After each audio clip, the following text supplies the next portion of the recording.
урматтуу бийлик өкүлдөрү, бийлик бутактары жана Кыргыз Республикасынын президенти Садыр Жапаров, сизге кандай так маалымат жетип жатканын биз билбейбиз.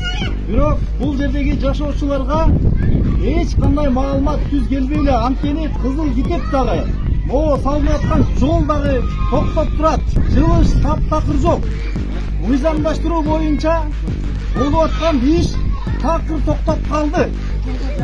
Жумуш жүрбөй эле. Биз эмне болуп иштеп атат, өкмөт эмне болуп атат, кандай чечимдер, кандай токтом, кандай жобо чыкты, ал жөнүндө таптакыр маалыматыбыз жок биздин.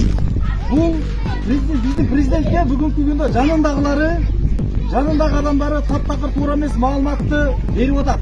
Биз аны билип эле турабыз. Ошон үчүн биз Садыр Жапаровго түз так маалыматты бериш үчүн өзүнүн кабыл алуусуна эртең 2 июнда Ак үйдүн алдына барабыз.